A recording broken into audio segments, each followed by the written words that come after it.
Welcome to the Caregiver Relief Podcast. I'm your host, Diane Carbo, RN. And if you are a caregiver or you love someone who is, today's conversation is going to hit home in a very real way.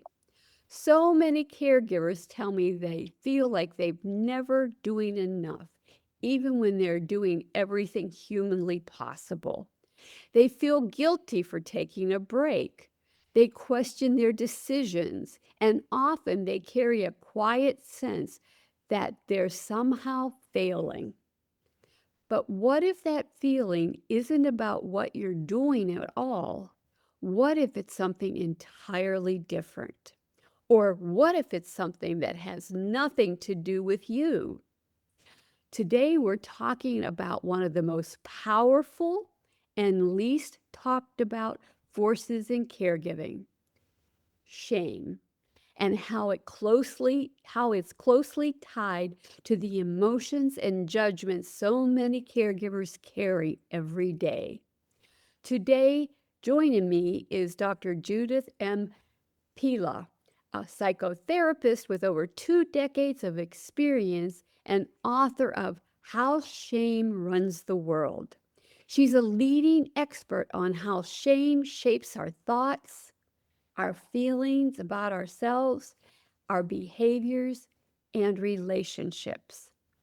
In this conversation, we'll begin to unpack the connection between shame and you, what shame really is, how it impacts your decisions as a caregiver, how it's different from guilt, and that learning a secret code about shame will be the first step towards relief. We'll also explore why caregivers are especially vulnerable to feelings of shame and guilt, how they contribute to burnout, and what you can begin to do to break free from that cycle without compromising the care you give. This is an important podcast today. This episode is sponsored by myvitalvault.net, your all-in-one life organizer for aging adults and caregivers. It's designed to help you securely store your essential legal, medical, and emergency information in one easy-to-access place. Because when a crisis hits, being prepared can make all the difference. Join our Caregiver Relief community, a warm, welcoming space where you can connect with other caregivers, ask questions, share stories, and find support from people who truly understand. Visit community.caregiverrelief.com to join now, because caregiving is one of the hardest and most meaningful things you'll ever do, and no one should have to do it alone. And if this episode speaks to you, please take a moment to like, share, or comment. Every click helps us reach more caregivers who need encouragement, resources, and hope. Dr. Judith Pilla, thank you so much for joining me today. I'm excited to hear about this topic. What first led you to focus so deeply on shame in your clinical work? Diane, first, I want to thank you for having me as a guest.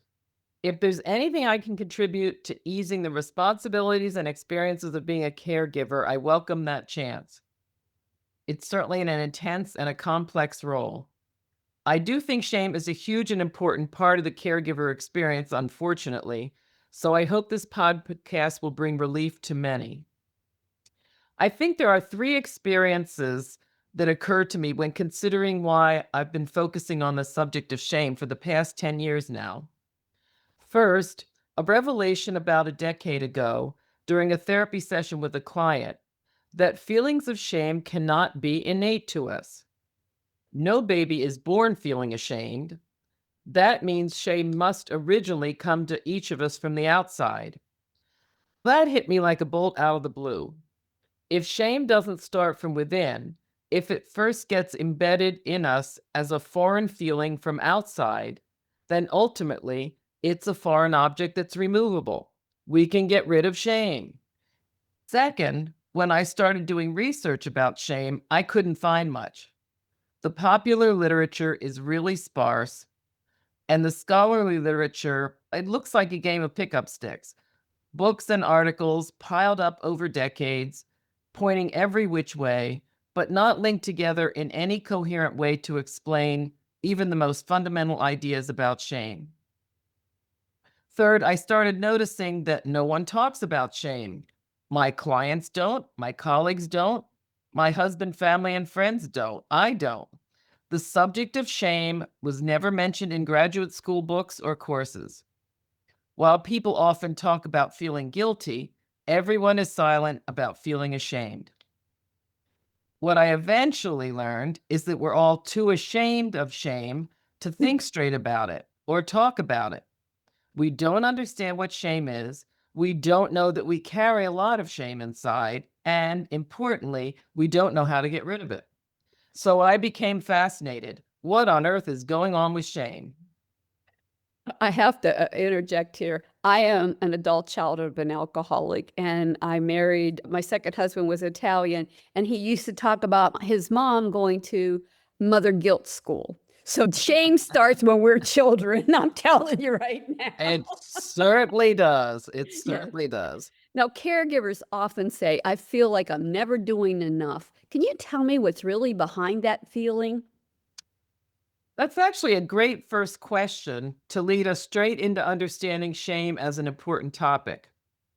First, I'll contrast shame as different from guilt because all of us are familiar with feeling guilty.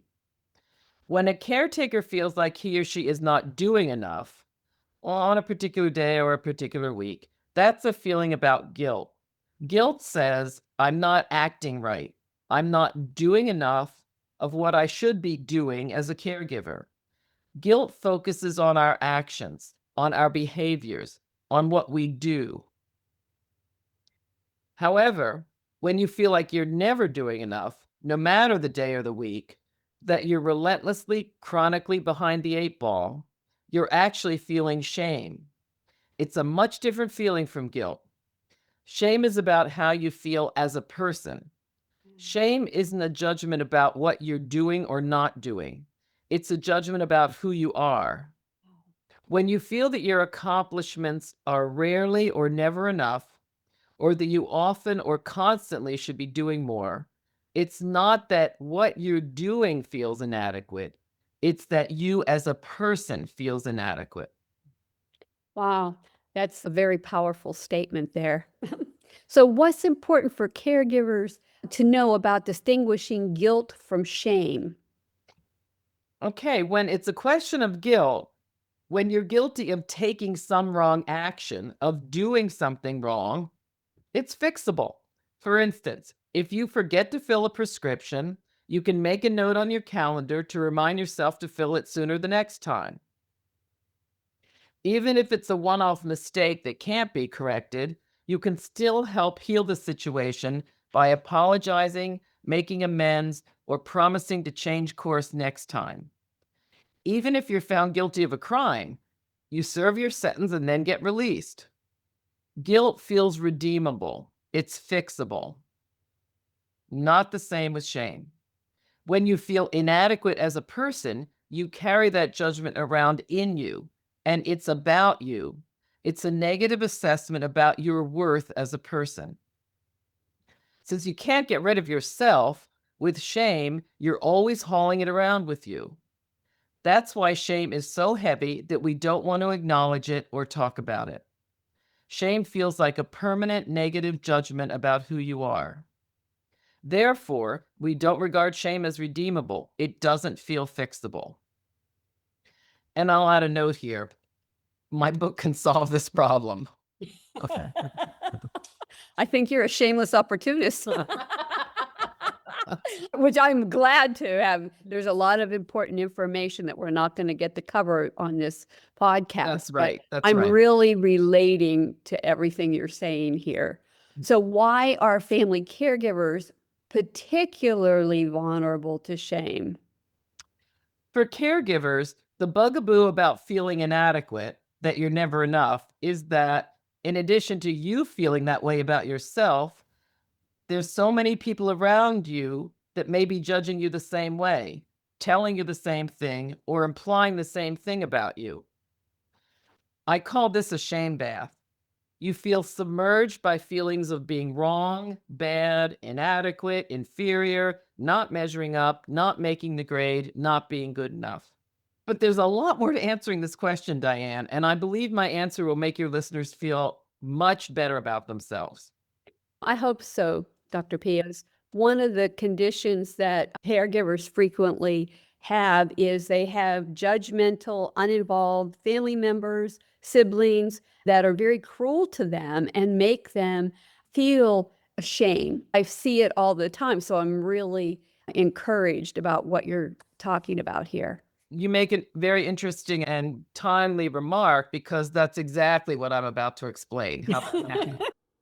And here's a pivotal answer to this that's going to shape what I say afterward. In fact, caregivers are particularly vulnerable to shame because they're doing their job so very well. Said. Let me explain that one. Yes. Okay. Dr. Gershon Kaufman is a psychologist who's studied and written much about shame over years. He says, shame is the most disturbing experience individuals ever have about themselves. Yes, it is. And isn't that a tough load to carry? Most of us carry around a whole lot more shame than we're aware of. We're unaware because it's too painful to acknowledge how bad we often feel about ourselves. So we bury those feelings in our unconscious mind and deny them. To try to cope, many of us attempt to manage our heavy load of unconscious shame by offloading it, by putting our shame onto someone else instead of ourselves. Very often, we're not even aware we're doing this. Here we go again. In my book, How Shame Runs the World, I use a metaphor of a man with a trash bin full of his own shame. His shame is piled high, and he wants to get rid of those awful feelings. Since he doesn't know how, he sneaks his overflowing trash bin across the street in the middle of the night and dumps his load of shame into his neighbor's trash. He may not even realize he's doing this, like a sleepwalker, but he offloads his shame on top of his neighbor's trash bin. When the neighbor wakes up in the morning, she can't explain the huge load of bad feelings that are now piled up at her curb. She has no idea how they got there, and now it's her responsibility to deal with them.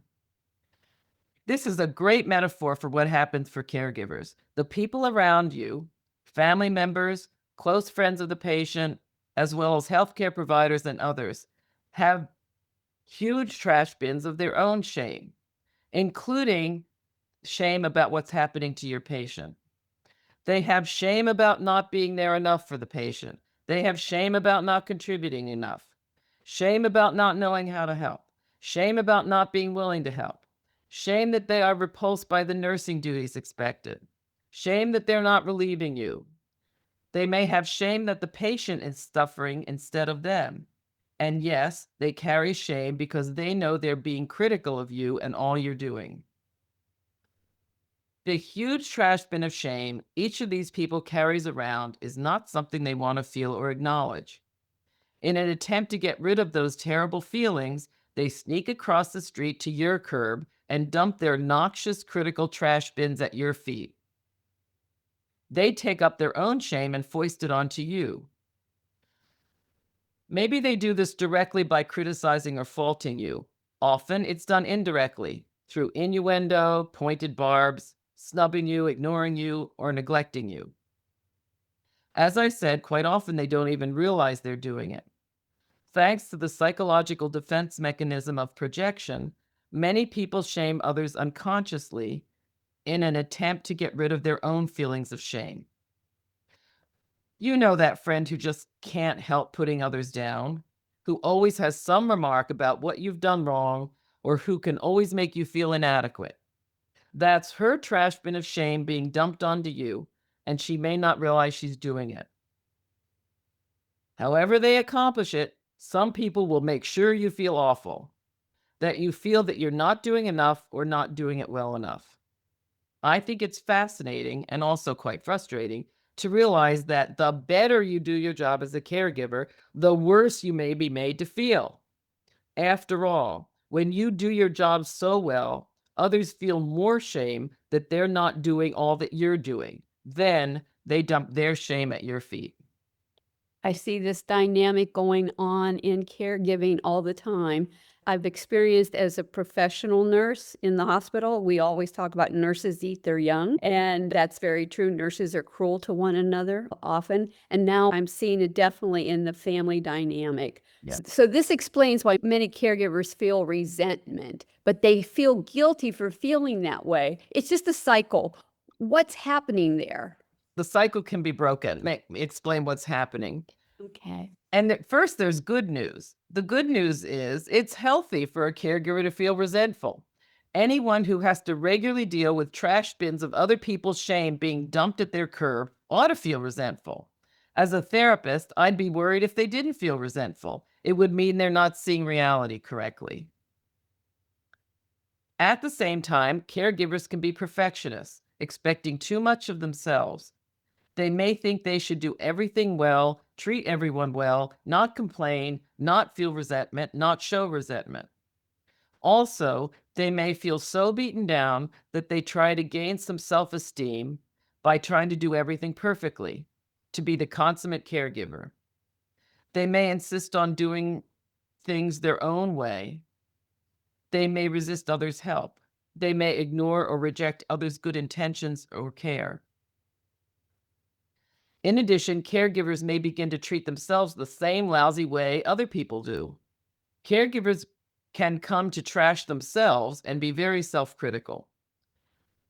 This poor self-treatment is based on caregivers' own internal loads of shame. Instead of hauling those loads across the street to dump on someone else, they keep their own load, and their pile grows higher and higher. In these situations, there's a whole lot of anger in play for caregivers. At the base of this anger, there's a whole lot of shame. Here are some examples. No one will listen to me. No one can do this job as well as I can. I'm never allowed to complain. I'm never allowed a break. I don't get any respect. Each of these statements involves the caregiver not feeling good enough inside. They're carrying a lot of shame themselves. I hear many caregivers say just those things, and I feel bad for them because, Dr. Pia, they actually develop such intense rage inside them. It's incredible, and it just eats away at them. Is this how unaddressed shame contributes to caregiver burnout and emotional exhaustion? Yes, rather than acknowledging their own loads of internal shame, which again, none of us have been taught how to manage, caregivers suffer. Either in silent or in angry protest, caregivers burn out, become emotionally or physically exhausted, or get sick themselves. One of the illustrations in my book is a healthcare poster from 1937 by a Works Progress Administration artist. It's a healthcare poster about how when we feel ashamed about an illness, we may avoid getting medical treatment. In huge block letters, it reads, "Shame may be fatal." I agree after listening to you. I couldn't agree more also. Shame can kill. It can make us sick. At the very least, it can make our lives miserable. If you're giving up so much of yourself and your own well-being to care for someone else, your life will become out of balance. When our lives are out of balance, there's always shame at the base. This is because shame, by definition, is an experience of feeling lesser than, of feeling undeserving. When life's scale is off balance, we feel lower than others. Feeling lesser than is always an unbalanced situation where others somehow deserve more, get more, or don't have to sacrifice as much. Correcting such an imbalance can make all the difference. That's a question of healing your internal shame, a pivotal part of what I teach in my book and in my workshops. Dr. Pia, I'm not sure you're aware of this, but 63% of family caregivers become seriously ill or die before the person they're caring for because of the chronic stress. And now I realize it's the shame, the chronic shame that they're carrying. That's a heavy burden. So You know, what I learned that statistic from your podcast and I was astounded, yeah. except that it correlates so much with my research on shame. Your listeners might be interested to know about James Gilligan, who's a psychiatrist, a medical doctor, who for years was in charge of the whole Massachusetts state prison system. And he said he never saw an act of violence among prisoners that wasn't rooted in shame. Yeah. I believe that. I believe that. So what are some signs that a caregiver is experiencing shame but may not recognize it? I'm sure your listeners are familiar with making lists of things. So here's my list of questions caregivers can ask themselves to understand whether they're experiencing shame but may not be recognizing it. Do I frequently find fault with others or with myself? Do I feel or act resentful toward others? Do I anger easily? Do others say I anger easily? Do others often seem angry at me or put off by me? Do I often try to influence, persuade, or control others? Do others seem unappreciative or resentful when I try to help them? Do I envy others' lives or their circumstances? Do I often feel unlucky, as if others possess a magic wand that has never been handed to me? Does anyone, including myself, often tell me I'm wrong or inadequate? Do I feel hurt or damaged by someone's comments about what I believe, think, or do? Do I feel controlled or disempowered by someone? Does someone ignore or negate my achievements, my lifestyle, my circumstances? Do I suddenly feel lesser than, inadequate, unimportant, or wrong when I'm around a certain individual, or when I use certain information sources, including social media? Is there someone, including myself, who expresses disappointment in me if I'm not always doing my best? Does someone find fault with me in ways that leave me feeling vulnerable, unsafe, or threatened? If you answer yes to even a few of these questions, you're experiencing shame that's impinging on you and your functioning. There are more questions to ask yourself, as well as explanations behind these questions. Where? In my book. I can relate to all of these questions, and I appreciate that giving my listeners an opportunity to realize that it's shame, not guilt, that they're feeling a lot of times. That's a big, important point to make about this conversation. So, Yes. what are some practical first steps caregivers can take to begin breaking free from guilt and shame? In our society, breaking free from guilt and shame has been made very difficult because we don't think or talk about the subject in any clear way.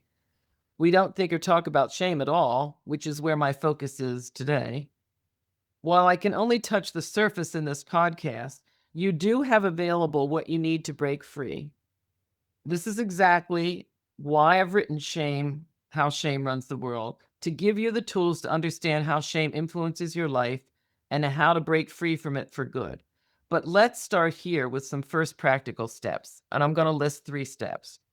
Step 1, take to heart this basic understanding about shame. Here it is. If you're feeling bad about yourself in any way, it's most likely because you're ashamed.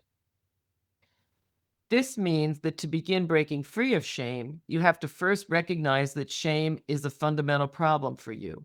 Believe me, it is for most of us. So this acknowledgement is the place to start. If you're feeling bad about yourself in any way, it's most likely because you're ashamed. Step 2. Next, become aware of shaming messages you've been telling yourself. Shame shows up in specific familiar messages that you or others say to you. These can take time to figure out, especially since you may have been hearing many of them over and over in your head for years until they've become background noise. Here are some sample messages. I often feel like an outsider. I regularly think I should do things better than I do. I tell myself I need more willpower. Other people just seem to have it more together than I do. Other people are luckier than I am. For me, if it can go wrong, it will go wrong. I procrastinate a lot. I'm angrier than I want to be. These are just a few examples of the many shaming messages you may be saying to yourself and that you need to identify. Step 3 of 3. The third step in permanently breaking free from shame involves referring to tools in my book, because this step needs a lot more explaining than I can provide fully in a podcast. I lay out a stepwise path for eliminating shame that I call 5 Steps to the Buddha's Moon. It's the first correct and comprehensive way available to you to solve shame, and it's groundbreaking simply because we haven't accurately understood shame before. It works, and my clients will attest to it. So you've talked about the secret code you promised for solving shame. Can you share that secret with me? And yeah. we'll do it quietly. My listeners don't hear as well. We'll keep it a secret. No, I don't want to keep it a secret. It's been a secret, but my whole point is not to have a secret anymore. So here Great. goes. So again, although you really need to read the upfront of material in my book to understand how the secret code works, because shame is actually very complex. My job here is to make it simple. But here it is in a nutshell. There are 2 uses for the awful feelings of shame we carry around. The first is actually quite beneficial, and we depend on this kind of shame every day, but we've never even heard of it. I call it pro-social shame, the shame that guides us toward good decision making. I'll use a silly example to make this clear. It's actually pro-social shame that keeps you from getting fired from your job each day. Really? How does that work? Here's one way. I bet you would feel more comfortable and maybe even be more productive if you wore pajamas to your office each day. But pro-social shame makes you put on your business suit instead and tells you it's not acceptable to show up in pajamas. You'd feel ashamed to face your account team in your pajamas. That's a simple example of pro-social shame at work. We use pro-social shame moment by moment all day long, but we don't even realize we're using it. Here's another example of pro-social shame. If you have a sibling who doesn't volunteer to help you out in caretaking, even though he has the time, he'll most likely feel ashamed, even though he may never admit that to you. Instead, you hear excuses. The shame he's feeling about not helping you out is pro-social. Pro-social shame is telling him that he should be making a different, better choice and pitch in. Since he doesn't even know about pro-social shame, though, he doesn't realize that it's important to listen to the message. When we pay attention to all the messages of pro-social shame we experience, our lives improve dramatically. Pro-social shame keeps us surviving and thriving in our lives every day, but we've never even been taught it exists. I don't want that secret to be a secret No, anymore. we got to break that. Yeah, share the secret. Right. The other use of shame is what I call corrosive shame. This is shame with which you're familiar. The purpose of corrosive shame is simply to make you feel bad, to insult or hurt you. Examples of corrosive shame sound like this: you're irresponsible, you never do enough, you're too fat, you're too shy, you're too forward. Corrosive shame is never appropriate because it is never useful. It is imposed on you by others or by yourself only to make you feel inferior. The secret code to solving shame involves understanding how to separate those 2 uses of shame, pro-social from corrosive. Once you do that, you'll be able to learn the helpful lessons of pro-social shame to improve your life. With corrosive shame, the task is the opposite. Your job is to reject all messages of corrosive shame because they're there only to hurt. Their intent is always harmful, never legitimate. So in my method, 5 Steps to the Buddha's Moon, I take you through the whole process of how to learn from pro-social shame and eliminate corrosive shame. In a nutshell, you'll learn: if it's a message of pro-social shame, use it, then lose it. If it's a message of corrosive shame, refuse it, then lose it. I love that message, Dr. P. I have to tell you, most of my caregivers are demeaned, demoralized. They are ignored. They are told they don't do enough. They really are experience corrosive shame for all the years that they're providing care. So I really get it. And instead of, and they all take it to heart. And it's the people, their siblings and the extended family members that use that tool to keep them doing what they're doing, and then but not helping them in any way. So I like that. Refuse it, then lose it. I like that a lot. So how can caregivers set boundaries without feeling like they're abandoning their loved ones? I think the first step in setting boundaries with family members and others, as well as with the person you're caring for, is to make an assessment about yourself. Think about your own life, your situation, what your own goals are, your limitations. Then consider your concrete needs, your finances, living space, relationships with spouse, children, parents, others, your own health and wellness needs, your time constraints and obligations.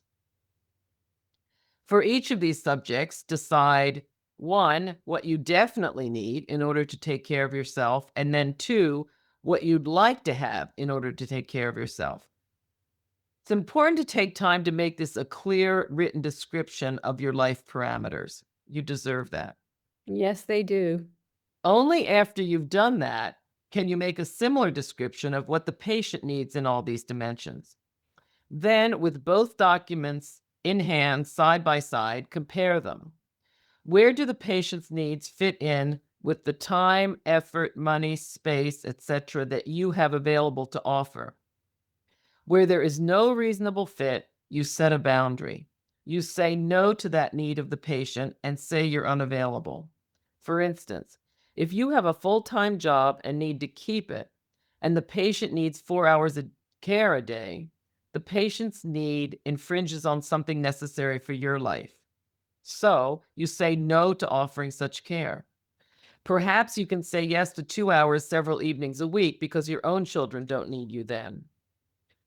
Shame comes into this picture when we are worried we'll feel shamed by others or by ourselves if we say no. For instance, you might think, I won't be a responsible daughter if I say no. My mother did so much for me growing up. How can I say no to her needs now? My father has no money left and won't survive if we don't house him. In each of these situations, shame is at the root for the caregiver. You think, I'll be a bad, irresponsible, insensitive, uncaring child if I don't do this. Dr. Pia, what you're explaining is the total opposite of what every caregiver in the country does. They don't consider their needs first. They consider the needs of their loved one first, and they put theirs aside, and it is causing havoc on their bodies, mentally, physically, emotionally, and financially. So I really like that you pointed this out. It's okay to think of yourself first. It's imperative. And you know Yes. that old phrase about if you're in an airplane, you put the oxygen mask on yourself Yeah, before that. It's that. If you don't take care of yourself, you have no resources to take care of others. exactly. Exactly. The shame that's showing up here in these statements, I'll be a bad, irresponsible, insensitive, uncaring daughter if I say no. That shame is corrosive shame. It puts you down and makes you feel bad and serves no useful purpose. Telling yourself you're abandoning your loved one if you say no is a message only of corrosive shame. It's there to demean you and make you feel miserable. You can learn to reject it. However, when you compare your lists of needs with the patient's list of needs, you may uncover some messages of pro-social shame that you need to listen to, but don't recognize. Here are some examples of messages of pro-social shame. I should be taking better care of myself. I feel unhealthy because I've gained so much weight. I know it's wrong for me not to make doctor's appointments for myself. These are pro-social messages that it's wise to pay attention to. The problem is, and this is a very big problem, which you actually spoke of a few minutes ago, is that these wise lessons of pro-social shame get all mixed up inside us with the damaging messes of corrosive shame until we end up just feeling bad rather than making useful changes or saying no when we need to. And you said caregivers just end up feeling awful. And they Absolutely. Right. And Yeah. that's the metaphor I use in my book that really works with this is a marble cake. And I bet a lot of your caregivers know what a marble cake is. Oh, If you yes. think a marble cake starts out as two flavors, vanilla and chocolate. If you think of vanilla as pro-social shame, as useful messages that you need to know to live your life better, and you think of chocolate cake as corrosive shame that harms, the problem that we do is that we make marble cakes. We mixed both types of shame together. And when you serve a marble cake, you can't serve a vanilla slice and you can't serve a chocolate slice. It all just feels like bad, lousy, shameful judgments. Yeah. A- And one of the biggest, oh, I'm sorry, go ahead. Yeah, well, I Continue. was going to say, and so one of my huge lessons in 5 Steps to the Moon is you have to stop baking marble cake. Yeah. You have to stop, you have to separate the pro-social from the corrosive shame, learn from one, ditch the other, and not keep making these marble cakes where it all just feels like lousy judgments. I love that. One of the biggest problems I will share with you, Dr. Pilla, is that caregivers don't know how to say no. I'm a professional and a family caregiver, or have been a family caregiver. So I know the people pleaser in me doesn't want to say no. And so many caregivers out there deal with that as an issue. They don't know how to set boundaries. They don't know how to say no. So I think what you're sharing here is really important because it's taken me 73 years to overcome, and now I can say no and I don't feel bad. Right, right. Absolutely. So, yes, the problem is that the wise lessons of pro-social shame get all mixed up inside us with the damaging messes of corrosive shame until we end up just feeling bad rather than making the useful changes or saying no.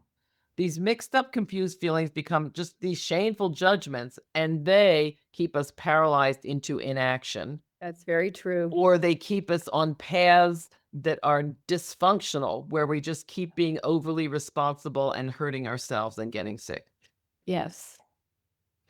So it's with, and I'll say it because this is true, it's with using 5 Steps of the Buddha's Moon, my step-by-step method. You can learn to distinguish corrosive from pro-social shame and drop the lousy criticisms you make of yourself and that you hear from others. You can also learn to take better care of yourself by paying attention to the messages of pro-social shame. Then you'll be much better equipped to set boundaries and say no. I love that. We all need to get to that level very early in our caregiving journey. So, how can shame affect family dynamics, especially when multiple family members are involved in care? Family dynamics and shame are a complicated mix. I already talked about shame and projection earlier, where family members who feel ashamed will project that shame onto you to make you feel bad. There are many other ways shame complicates family dynamics. I'm going to describe two, and there's many others in my book, but I'll talk about these two. The first one I'll mention is a tactic I call the charade. The charade happens when a family member disguises a criticism by acting as if he's being helpful. For instance, your brother might say, "Oh, I know you're already busy enough and don't have much skill with math, so I'll take over mom's finances." The brother who's volunteering is actually shaming you by erasing you. He's erasing you by not considering your input or opinion and unilaterally taking control. The charade is that the family member is disguising his offer as simply helpful when it really involves shaming you and taking control. There are many examples of charade that take place in caretaking situations. Oh, yes, ma'am, they are. There are. The other family dynamic I'll mention is what I call the vanishing act. I bet you've had an example of the vanishing act happen to you within the past 48 hours. It's everywhere. In the vanishing act, One person criticizes, insults, or demeans someone else. Here's an example.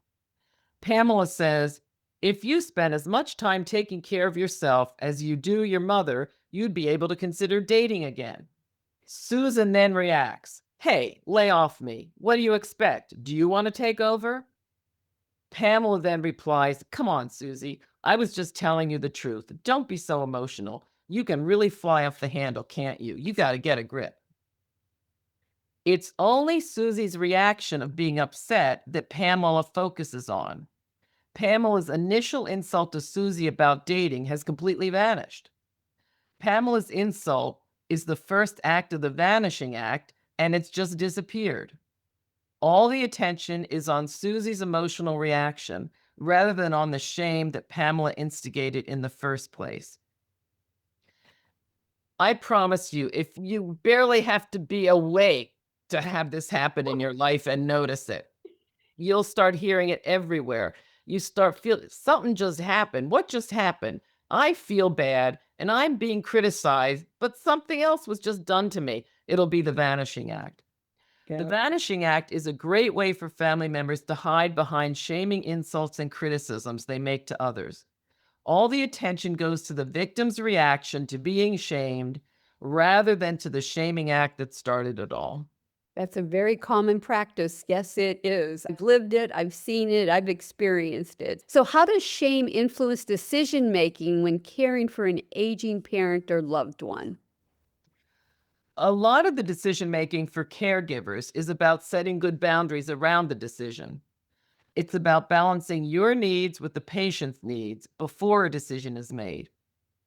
When needs are out of balance, when you have too much internal shame going on to appropriately take your own needs into consideration, it's easy to make a wrong decision. For instance, if your father has run out of money and wants to live with you in your house with your family, your own issues about feeling ashamed if you say no could get in the way. Feeling ashamed in this situation is about you feeling lesser than, about feeling undeserving or unwilling to give yourself due consideration.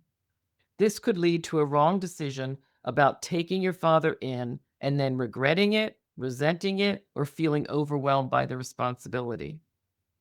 Only by having respect for you as a full self can you include your own needs properly when deciding. There may be some hard truths to face about other options for your father, but they can only be healthfully faced and dealt with if you've taken balanced, unashamed care of yourself. Dr. Pia, one of the things I tell my caregivers is decisions made on emotions are poor decisions because they lack any kind of logic to them. And it really causes harm to the caregiver in so many ways. As we're going along, I want to know, what does a healthy caregiver mindset look like? And how can someone begin to move towards it? A healthy caregiver mindset is a balanced mindset. It's a mindset that says, while my loved one's needs may be more complex, intense, numerous, and time consuming than my own, they are his needs. They belong to him. I have my own separate needs, and they belong to me and are to be as much respected and honored as his. For I am a person to be as respected and honored as he. Wow, that's beautiful. That's And real. absolutely. And shame is what is the dominant force that will unbalance this mindset because it places the caregiver's needs in an inferior position to those of the patient being cared for. So, solving shame goes a very long way to enabling a caregiver to rebalance her mindset.